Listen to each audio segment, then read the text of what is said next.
My dad works in B2B marketing. He came by my school for career day and said he was a big ROAS man. Then he told everyone how much he loved calculating his return on ad spend.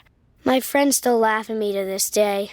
Not everyone gets B2B, but with LinkedIn, you'll be able to reach people who do. Get a $100 credit on your next ad campaign. Go to linkedin.com/results to claim your credit. That's linkedin.com/results. Terms and conditions apply. LinkedIn, the place to be, to be. When you need mealtime inspiration, it's worth shopping Kroger for thousands of appetizing ingredients that inspire countless mouth-watering meals. And no matter what tasty choice you make, you'll enjoy our everyday low prices. Plus, extra ways to save, like digital coupons worth over $600 each week and up to $1 off per gallon at the pump with points. So you can get big flavors and big savings. Kroger, fresh for everyone. Fuel restrictions apply.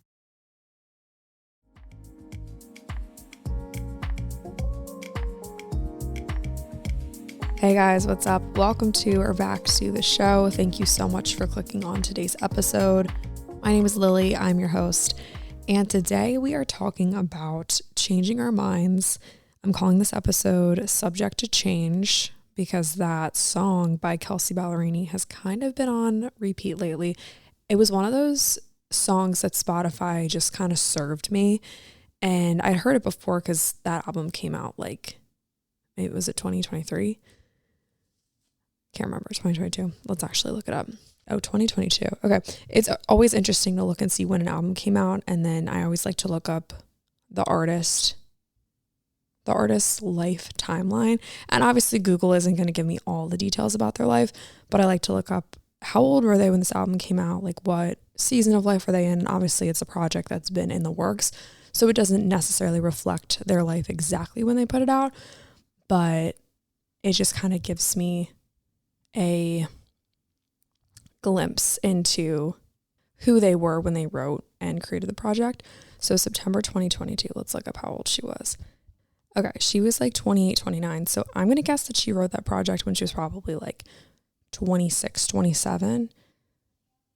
Because I feel like artists usually write and collect songs. So we're relatively in the same age bracket of when she wrote that song versus where I am now. And the lyrics just really hit home for me. If I play it, I'll probably get copyrighted, so I'm not going to play it, but just go look it up. You can follow along the lyrics on Spotify. But it really, really just hits home for me. And especially when she says, thank God I take it day by day. Thank God I don't know about tomorrow. I don't think about the chapters. I just think about turning the page. And I love writing metaphors like that, when the plot changes, when the characters feel new, and I just feel like I am in a transitional time. So we're going to kind of get into all of that today. And I've got some interesting points. I've tied a little bit of psychology into it, so hopefully you guys like this episode. Before we get into that, I'll set the scene for you guys.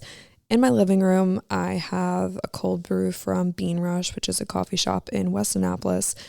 If you guys are in the area, definitely check them out. They just brought back their pumpkin muffins for the which I know, here I go again, changing my mind. A couple episodes ago, I was all up in arms about how it's fall and this, that, and the other thing. And I don't really like pumpkin things. The pumpkin muffins from Bean Rush, they are an exception. So I'm not completely changing my mind. I'm still mad that summer's over, but the pumpkin muffins from Bean Rush are really good. So I will change my mind about that. I don't take back my statement, but I don't fully retract it, but I'm just adding an exclusion to my statement. So anyway, cold brew, I'm drinking that. I'm drinking an Element. I really needed the hydration. I've been in a weird spot right now where every time I stand up, I get really dizzy. So I think it's lack of protein. That's lack of iron, I think, if you stand up and you get really dizzy. And I've also just been training really hard. And I think I need some sort of rest period because I am just feeling it in my body. Like everything kind of hurts. And I feel like I'm to a point where I've trained really, really hard. I'm very happy with my performance, but I think I need rest, and I need more rest than I've been giving myself, and I need more sleep than I've been giving myself. And I'm kind of to a point where I'm like, I already get 8 hours. Like, how much more could I possibly need? But maybe I need more. I don't know. And I know I'm not eating enough protein, so that's huge. I also think too, for the first time in my life, I've realized that this sounds so silly to say it out loud, but me like 2 years ago, me 3 years ago, I would get so, I guess confused is the right word, confused by other people's hunger level or lack thereof versus mine. And I've always had to eat a lot of food. I feel like I've always been, there's a fine line between overeating and actually fueling your body. And I would always undereat, except for the times which I would binge, and that's a whole different episode. But, and I've recorded episodes about that, so I'll link those in the show notes. But I always confused my hunger levels with that of the people around me. And my sister, for example, like we talk about this all the time, she could literally just eat like a couple like pieces of candy or like some popcorn and then not realize that she's hungry until like I made dinner and she's like, I guess I could eat that. And whereas I get really bad headaches, I start to feel really fatigued, I get dizzy when I stand up if I'm super hungry. Like I just kind of know the signs of like when I'm under eating and when I need to like check in with myself and be like, all right, well, look back at the past 3 days of food. You've had coffee and then a bagel and then like nothing for a couple hours, and then you kind of had dinner, but it was like a weird like put together dinner. It's like one of those weird seasons of life where I'm just going so hard and I don't really go to the grocery store. I haven't really been cooking, and so it's just, I feel weird, and I think my body is responding to that and sending me signs and signals, so I need to respond accordingly and respond well. So I have a piece of salmon that's defrosting in the sink right now. I'm going to whip up some rice noodles and some veggies. And then I think for dinner, we'll cross that bridge when we come to it. Anyway, let this be a reminder to eat enough food. And just because someone isn't hungry doesn't mean that you don't get to eat. I can't wrap my head around how people sometimes function without eating. Like, you know, the trend on TikTok that's like the almond moms, where people's moms will eat like a handful of almonds and then they're like, I'm good, like that should keep us full until tomorrow. Like we can skip dinner, like we had a big lunch. And I'm like, no, like I'm eating dinner. Or when people have Chipotle at like noon and they're like, I'm so full, I could skip dinner. Usually I'm like, yeah, I'm full now, but in 4 hours, I'm like good to go. Like I'm ready to eat again. So if that sounds like you, let this be a public service announcement, a reminder, a big sisterly nudge to make sure that you're actually listening to your body and eating protein first and then all the other things.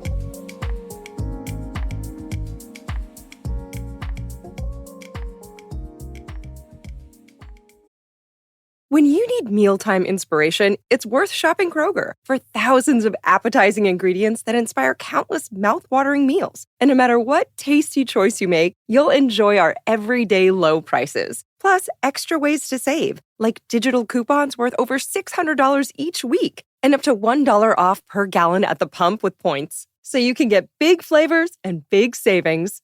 Kroger, fresh for everyone. Fuel restrictions apply. Overnight, Dunkin's pumpkin spice coffee has sent folks into a cozy craze. I'm Lauren Latulip reporting live from home in my hand-knit turtleneck that my Nana made me. Cinnamony. The home with Dunkin' is where you want to be. Anyway, I don't even know how we got on that topic. I think I was setting the scene for you guys. But that's pretty much it. I'm sitting in my living room, got my podcast recording equipment, and nothing else is really happening, which is kind of good. I've had a very chill couple days, which I needed, and then it's going to ramp up again this weekend. And then October, I looked at my calendar. I don't have a free weekend until like after Thanksgiving. So life is just a little crazy. But I feel like the fall is always that way for people. And so if you're feeling overwhelmed and crazy, just know that everybody else, literally everyone who I talk to, is feeling super overwhelmed. I think that this year it's worse than years past. And that's why I wanted to record this episode today, because I feel like there are so many aspects of life, especially in our 20s. And I look back in like my grade school years. I'm like, how did I do the same thing every single day for like 12 years? Like I would wake up at like 6 a.m., get fully ready for the day, go to school, be at school by 7:15, and then I would spend all day in school, and then I would have swim practice at night for like 3 hours, and then I would do my homework, and then I would go to bed, and then I'd do it all over again. I have no clue how I did that. No idea how I did that. And it was so structured. And I think that that's so healthy, especially when you're growing up. But now in my 20s, I feel like it's not necessarily a lack of structure that I think is giving me issues. I just think that it's the fact that I get to make all my own decisions. Like when you're growing up, your parents dictate a lot of what you do, which I think is good. And sometimes I wish that my parents would tell me what to do more often, because sometimes I call my mom and I'm like, what should she do? And she's like, what do you think you should do? And I'm like, can you just tell me what to do right now? Can you please just give me directions as if I was a 7-year-old? But that's just not how the world works. And that's not how my parents operate. And I'm very, very grateful for that, because it's given me a lot of leeway to make really bad decisions and then also really good decisions and be confident in. I think that it's taught me a lot of how to be confident in my decisions. And even if it goes wrong, like how to be confident in the failure too. But that's a learned skill.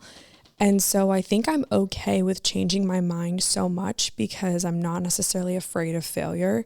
It's going to happen to all of us, and it's going to continue to happen our whole life. There's going to be big successes and big failures, and minor successes and minor failures. And it's one of those things that's going to happen no matter what. So I'm not really afraid of it. And that's a whole episode in and of itself. But today I really want to get specific on changing our minds. And I know I talked about the Kelsey Ballerini song. If you guys haven't listened to it, pause this, go listen to that. It's pretty upbeat. It's kind of fun. It's like to me, it sounds like a song that they would put at the beginning of a movie montage the middle of a movie montage where the main character finally realizes her worth or something like that. And she's like going through her closet and cleaning out the old stuff. And then she's shopping and she's getting a makeover. And this song is playing in the background as an anthem of her newfound freedom in realizing her independence and the ability to change her mind. So my big question is, why do I change my mind so much? Why do I change my mind so much? I feel like now more than ever in my life, I'm constantly changing my mind. I wake up and I'm like, which version of myself should I be today? Which version of Lily does the world get to see? And then by noon, a different version has arrived and the morning version is gone. So I've really been trying to do some inner work this week and kind of define like, why exactly do these changes happen? And are they healthy, or am I just crazy? And so this is what I came up with. You might change your mind based on 3 things. First thing is you might change your mind based on new information. This new information could come in the form of actual information, like you had a crush on so-and-so, and then you realized that he had a girlfriend and he didn't tell you about it. New information has appeared. I no longer have a crush. New information could appear in the form of an event that happened. You were in a bad mood in the morning and really mad about a specific situation, and then you went for a run, and this newfound clarity has given you the ability to let the situation go. That kind of falls into the new information category. New information could also be you learned something about yourself. You thought that you weren't a morning person, but you realized that you just need silence in the morning. You're not mean in the morning if you can't talk to people. So it's not that you're not a morning person. You just need about an hour without conversation, and then you're good to go. You learned something about yourself. This new information changes your mind. It's not that you're not a morning person. You just need silence. So that's number 1. Number 2, you might change your mind based on bias surrounding a certain situation and a certain outcome that you want to happen. I think sometimes the need for control is a driving factor in changing your mind, because if a certain situation is kind of going down a path that you didn't originally intend it to go and you need an easy out, changing your mind is a very simple and effective way to either defer a situation from happening the way that you didn't plan it to, or just reverting back to square one and being like, you know what, never mind with that project. We're not going to do it because it's actually going to be, it's not going to present the outcome that I originally intended, and we're just going to go back to square one and kind of undoing the things that you did because you need to control the situation, which isn't always necessarily a bad thing. And none of these are bad things. Gaining new information, being biased towards a certain outcome, sometimes that's a good thing. But oftentimes I think that the need for control results in changing your mind and not just letting the situation play out the way that it's meant to. So that's number 2. Number 3, you might change your mind based on the fact that you just did. The fact that you just did, that it happened, you changed your mind, and you want something different. Plain and simple, you want something different. And a lot of times I find myself jumping back and forth between, I feel like I'm at like a trampoline park sometimes. Like I'm literally just like bouncing around, and sometimes I'm in the cheese pit. Sometimes I'm over playing dodgeball. Like sometimes I'm just bouncing as high as I can and doing flips and doing tricks. And like, I'm just trying to, maybe I'm having a competition with the other people at the trampoline park. And I just feel like I'm hopping from thing to thing and changing my mind. I'm still at the trampoline park. It's still fine. I'm still here doing the darn thing. But sometimes it just looks different based on like what I need that day, or maybe what I want that day. And it can be really conflicting, because that can be a great thing, or it can be something that makes you seem like you're flaky, or something that makes you seem like you are not confident in the decision or the skills that you have. Or it can make you seem like a bad leader, or all these things that changing your mind can kind of like flip-flop you into looking flaky. But a lot of times it's just like, I'm just trying to figure it out. And so I hop back and forth between it being okay to change my mind versus like not okay to change my mind. And especially having an audience. Like I came on the mic like a couple weeks ago and I was like, guys, this is where I'm at. And like, this is my mental state. And I don't know what to do about the podcast. I don't know what to do about this and that and the other thing. And even being able to sit there and say, hey, I don't know what I want, so I'm going to just keep throwing stuff at the wall to see what sticks. I think that takes a lot of confidence. But it's also a double-edged sword, because all of a sudden you could be painted as someone who doesn't know what she wants, and that's a horrible thing. But all that being said, I think ultimately not knowing what you want leads you exactly to where you're supposed to be. I look back at all the decisions that I've made in my entire life so far and how they brought me to become the person that I am and brought me to where I'm supposed to be. My time in Annapolis, I've been here for 3 years. And my time here wasn't part of the plan. My original plan, like my original plan, back when I was in high school, I was like, okay, I'm going to go to a 4-year university. Started to go. I had a boyfriend. My plan for my life was like, be with this guy. And then, once we both graduate college, we'll get married right away and we will live together and start our life together, whatever. And I kind of thought that was the plan, because that's the template that I had kind of seen my whole life. And that's what I thought. That's how I thought the world worked. Like, you graduate high school, you go to college, you get married, you have kids. Like, that's how I thought that it worked. And then I changed my mind a bunch of times. And then I changed my mind on being in college. And so I left school, I applied to a bunch of jobs, and I ended up here in Annapolis. And that was probably the best change of mind that I could have ever made, because the life that I have in Annapolis, the friends that I've made, the experiences that I've gotten to be a part of have been so incredible. And it wouldn't have been, and if I hadn't changed my mind about school, it never would have been this way, and I wouldn't be sitting here right now. So if you're anything like me and you have a lot of goals, a lot of hopes, a lot of dreams, even just day to day, you feel like you're jumping from thing to thing to thing and changing your mind constantly, know that A, you're not alone, and know that B, God's plan will prevail through all of that. It doesn't matter how many times you change your mind, His plan will always come out on top. Jeremiah 29:11 is one of my favorite verses ever. For I know the plans I have for you, says the Lord, plans to help you, not to harm you, plans to give you hope and a future. And that is one that I absolutely cling to, because I'm always hopping around and I'm always changing my mind, and I never know where I'm supposed to be. Even right now, I'm waiting for a handful of very specific, big, life-altering things to happen. And I don't know when or if they're ever going to happen. And that's kind of terrifying. when you're hopping from thing to thing or changing your mind or just truly feeling like you're zigzagging in a bunch of different directions. Because I never think that we're necessarily directionless. We always kind of know the general direction we should go in. I found that the more I try to make situations happen, the less that they happen. I'm very single right now, and I make that known. Like I'm not hiding it. And it's not something that I necessarily care too much about. I don't know. I like at night when I'm laying in bed, I'm like, oh, it'd be so nice to have like a little cuddle sesh right now.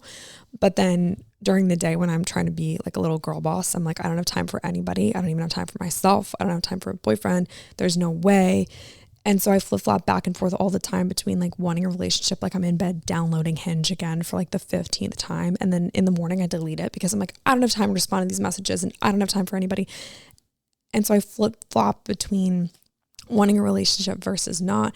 And then everybody in my life is all like, it'll happen when you're least expecting it. And I'm like, I don't want to hear that. I literally don't want to hear that. They're like, oh, we'll just like be okay in the waiting season. I'm like, I don't want to hear that either.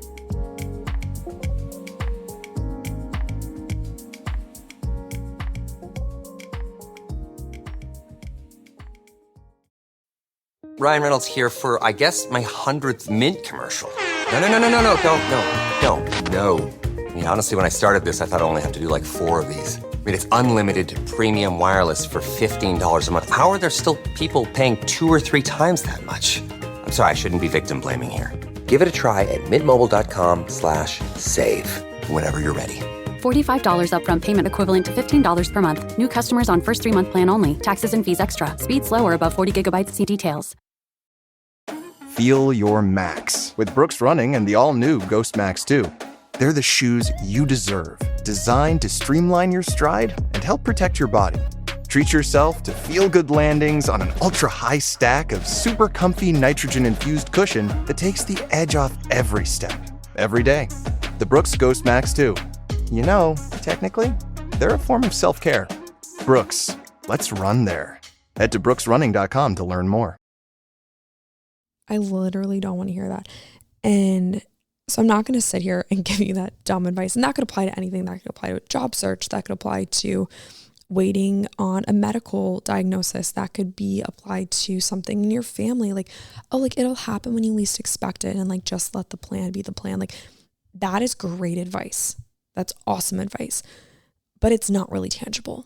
I forget the exact language, but someone said something to me the other day and I got so angry.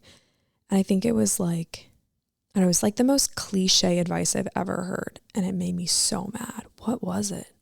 I think it had something to do with like, oh, just act like you don't want it and then it'll start to happen. I was like, wait a minute. I don't even know what I want to begin with. And so how would acting like I don't want something make it happen? It didn't make any sense to me. I've yet to hear someone give me good, solid advice about being single. Like it's either here are solutions to find a significant other or here are solutions as to being okay in the waiting period. And neither of those pieces of advice have been A, practical, and B, like made me feel better about my certain situation. Because a lot of times it's like, oh, you're just not doing enough. And then because the first one, just go out and find someone. That's like, oh, well, you're not doing enough. And then the second one, it's like, oh, well, just be okay in the waiting period. That's like, oh, you're doing too much. And so I'm like, where's the middle ground? Where is the good advice, essentially? And maybe I'll just dish it out right here for myself, for you, if you're listening, for if you're in the waiting period for whatever it is, job, relationship, house, moving, family thing, medical diagnosis, whatever it is, God's plan is going to happen no matter what. I had someone tell me, well, you're just doing like so much. Like, that's why you don't have time for a boyfriend. So like, maybe you need to like let up. And like almost in the same conversation, the person was like, you know, you're just kind of like a lot. Like you're, you know, you have podcasts. It almost felt like because of my resume, I'm too much for someone. And that really hurt. And then on the flip side, I had people telling me, well, it'll happen when you least expect it. So like, But then like you also need to go out there and like put yourself out there and like go to clubs and stuff. I'm like, what? Oh my gosh, you guys are so annoying. I want God to write my love story. Like I want that to be completely up to God, because I've seen the way that he's introduced me to friends before. I'm like, how cool would that be if I had a really cool love story with someone? And it's probably not going to be from a dating app. It's probably not going to be from the bar either. And so I feel like I get all these like mixed pieces of advice from people in my life, and almost to the point where I've just had to tune people out. Like if we're in a conversation or in a group and people are talking, I've literally just started to turn my brain off, because I'm like, I have too many ideas of my own, and what you're saying is going to influence me in a specific direction. And I just need to be laser focused on who God says I am and how he has such a cool plan for my life. And it doesn't matter what I do, like I can't mess it up. Like it's completely out of my control. And so if I can't mess it up, then it's going to be okay. So I just keep coming back to that verse, Jeremiah 29:11, knowing, kind of just like clinging to the truth of he's got a plan for my life. And these certain things are going to happen if it's in his will for my life. And so when you're changing your mind back and forth, it's really easy to get locked into, am I making the right decision? Is this going to mess things up? You might have specific goals and hopes and dreams, but I don't think that any of those things would have been placed on your heart if they weren't meant for you. Maybe there's a specific cause that's on your heart. Maybe there's a specific person that's on your heart. Maybe it's just the hope or dream to have a family one day. Like whatever is on your heart, you have a full right to want that and a full right to desire that and want to go down that path. But it's going to take a lot of trial and error. It's going to take a lot of prayer. And the hardest thing for me to learn, I think, is that yes, God's plan is going to prevail no matter what. But I can take those things to God. And even if those things are not for me, praying, hey, God, if this isn't actually going to happen, can you change my heart enough to make me okay with this thing never happening?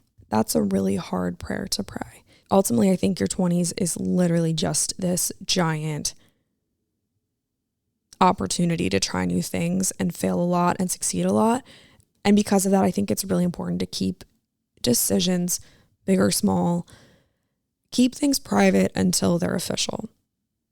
And as fun as it is to post about this, that, and the other thing, I felt the call to live a lot more privately lately, and I've felt so much more confident doing that and more clarity in my decisions because I don't have outside influences telling me what I should or shouldn't do.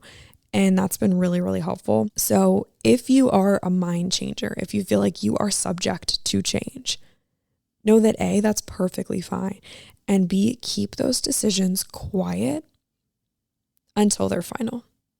Or you're going to have to muster up the courage and be confident enough in that change of heart, in that change of mind, that if people ask you, hey, why'd you change your mind about this? You can tell them exactly why.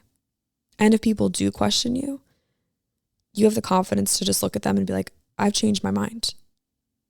And they take that as a perfectly acceptable response. Thank you guys so much for listening to today's episode. I really hope that you enjoyed it. If you did, please be sure to leave a rating and review, and that just helps more people find and listen to the show. If you guys want to see more from me, from the podcast, you can follow me on Instagram. All of those will be linked in the show notes. I love you guys so much. Have a great rest of your week, and I will talk to you soon.